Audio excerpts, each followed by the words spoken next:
Hi guys, welcome to the class today. First I want to apologize. I know I have not made a video in quite a while and I need to get busy making some. We did a lot of, it's the summer, so kids are out of school and a lot of traveling and just, your schedule, your routine, everything gets all messed up with. And I thought that the summer would bring more time, but in reality, I feel like it's less time that I've had. Once school starts, it's going to be right back to routine, and the house is going to be quiet, and I'm going to have the time to myself to make the videos and get them up for you guys. So I do apologize for the lack of videos this past summer. So what I wanted to talk about today, as you could see in the title, is about feeling like you're ready to stop breastfeeding, and that feeling that you feel you're exhausted and you're not really sure the baby's getting enough milk anyway. You feel that all you're doing is breastfeeding. That's all you do is breastfeed, breastfeed, breastfeed. You're exhausted. You are exhausted, and most of the time this happens around somewhere between the 8 and 12 week mark, between 8 weeks and 12 weeks, and possibly I could even say between 8 and 16 weeks. But I want to say that breaking point somewhere around 11, 12 weeks, 10, 11, 12 weeks seems to be a high peak of breastfeeding rates. They dip in those months, and it tends to be because of the overwhelming stress that you feel, an overwhelming worry and anxiety that you've been having. It just seems to have it mounts, and it just gets to a part where you just feel like, I can't take it anymore. And so what can you do so that you don't give up? How can you, first of all, be sure that you do have enough milk? Usually around this time, the highest peak of babies and their growth spurts seem to be more often. Remember that the more that they're breastfeeding, they are adjusting their milk to their growth. And we know how fast babies grow. So in order to keep up with that growth, they're going to be breastfeeding a lot. And so you can totally see by the time that you get to that 3-month mark where a mom is just totally wiped out. And the other thing is, I think around 3 months is when problems start to be more brought to attention. So if a baby has tongue tie, if positioning wasn't well, if nipple feeding, the baby wasn't latching correctly, this tends to show up in around this 3rd and 4th month. Babies also can sometimes around the 3rd and 4th month start to do a nursing strike, which is where all of a sudden they don't seem to want to nurse. So it can go both directions, really. But a lot of it is just remembering that the baby is nursing so often because they are adjusting your milk supply with them and they're growing, right? So if the baby is on the breast correctly, latching with a big mouthful of breast, and you hear them actively swallowing and they're going through over 6 diapers, per day, and that's per 24 hours, and their growth has been consistent. They're consistent with their rate. It hasn't dropped. So they're staying in that percentile range. If anything, it will go up. Those are little tools that you have. Of those diapers, you see maybe 2 to 3 stool a day. The amount of bowel movements or the pooping, you're going to see less and less of that. As they get older, around 6 weeks is when they start to change, their bowels start changing. So instead of pooping every time you're feeding, you find that you're You're changing a diaper and then you're feeding and then they sleep and then you change a diaper and you feed and then they sleep and then you change a diaper and they feed and then you sleep. They sleep and you don't sleep. They sleep. And that's where a lot of it can come in right there too, is that you're not getting the sleep that you need. So my recommendation is if you feel that you are not enjoying breastfeeding, if you feel like it's more anxiety than you can handle, then you have to do what is best for you and for your baby. And that is your health, mom's health, and taking care of mom. And so no one should force you one way or the other. People should just be supportive in whatever decision that you make.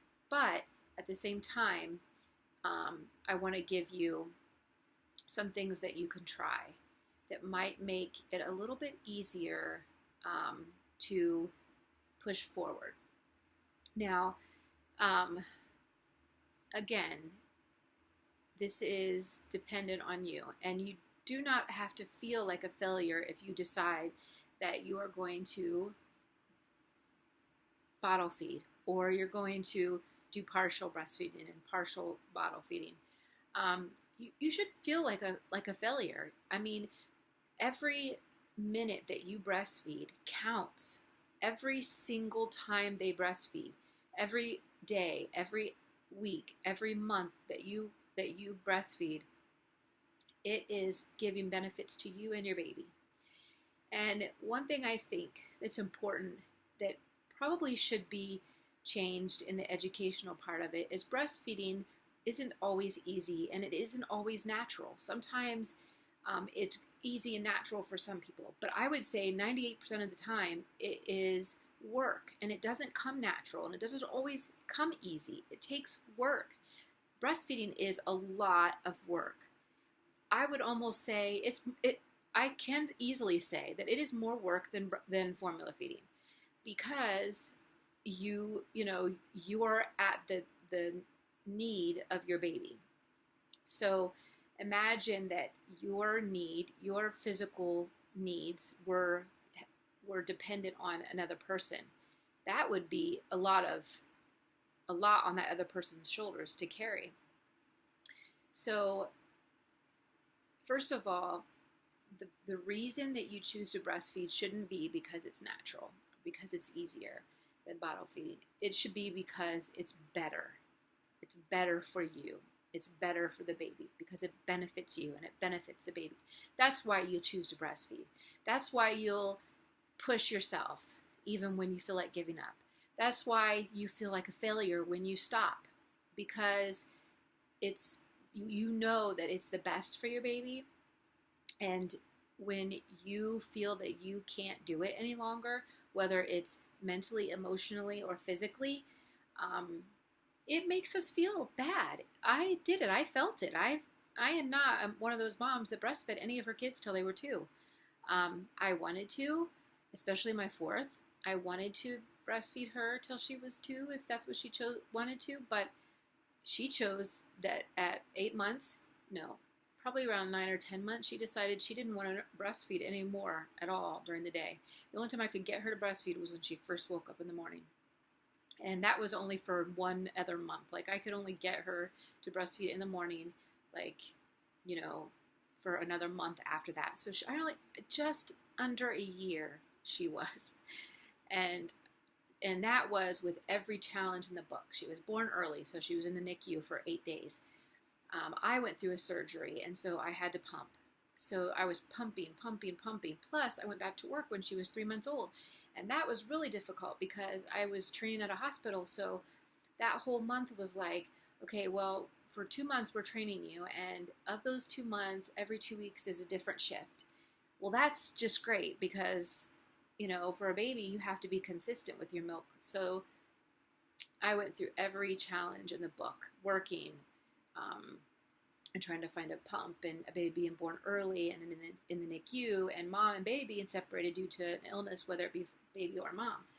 So I understand it, and I just want a mom, if she decides to stop at 3 or 4 months because she can't handle anymore, not to feel like a failure. But what I do want to say is to encourage you to go a little farther. Not because you failed, but because this third or fourth month, this time period, every mom goes through it.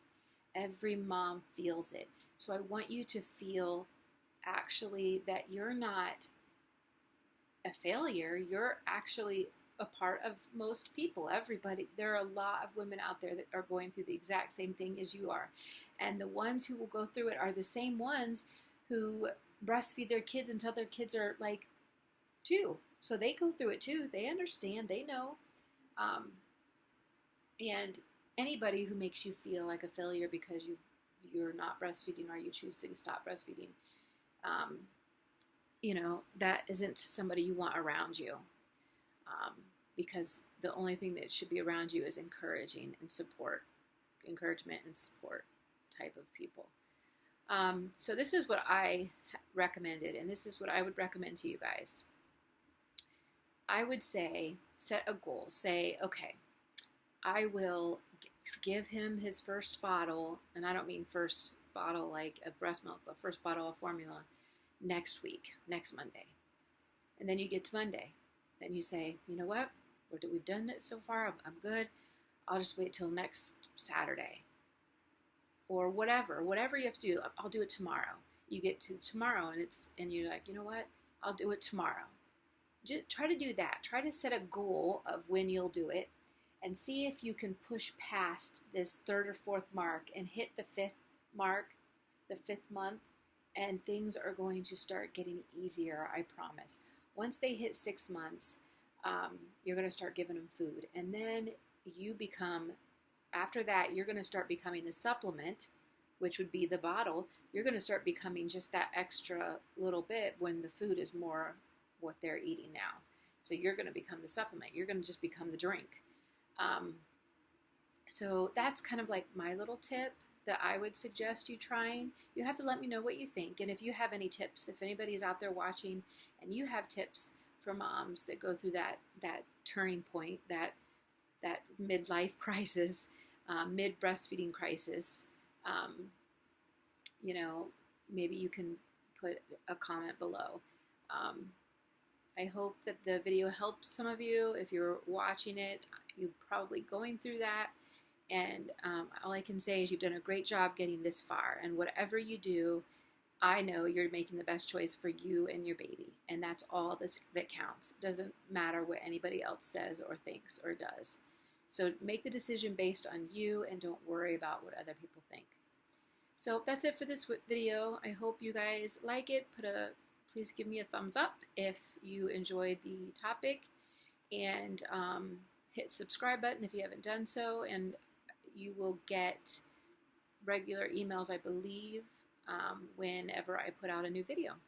And I hope to be doing that more often. I promise you once school starts that things will get a little bit better about that. I'm pretty sure. So that's it for today, and I hope I will see you guys and talk to you guys very soon in my next video.